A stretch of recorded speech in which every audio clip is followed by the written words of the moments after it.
পিন্নাম বাবু, সেটা পিন্নাম বাঁকুড়া ছেলে বটি। কিছু কথা বলবো ওটি আপনাদের। এখন প্রত্যেক ঘরে ঘরে আইবুড়ো মেয়ে আছে বটি, আইবুড়ো ছেলে আছে বটি, আর প্রত্যেকের হাতে একটা করে মোবাইল আছে বটে। এই ছেলে মেয়েগুলো রাত দিন 24 ঘন্টা হ্যালো হ্যালো করছে বটে। এই হ্যালো হ্যালো করতে করতে ওদের মধ্যে একটা হয়ে যায়, ওদের মধ্যে একটা হয়ে যায়। হয়ে গেলে ওরা বিয়েটা করে ফেলে বটে। ওদের হয়ে গেলে বিয়েটা করে ফেলে বটে।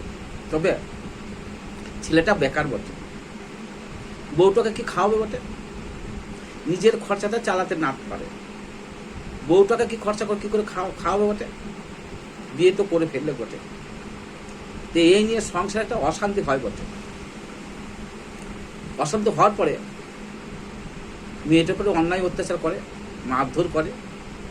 কারণ খেতে দিতে পারে না, তো মারধর তো দিতে পারে। তো মেয়েটা বাবার ঘর চলে আসে। এর দায়টা কে বটে বলুন দেখি? এর দায়টা কে? এই যে অশান্তিটার দায়টা কে? না ছেলে বাবার মা বাবা, না ছেলেটো, না মেয়েটার মা বাবা? দায়টা কে? কেউ দায় লয়, কেউ দায় লয়। কে দায় বটে জানেন তো? মোবাইল তো দায় বটে। এই মোবাইল তো অশান্তির দায় বটে। যাই হোক, এবার আমি আসি বটে,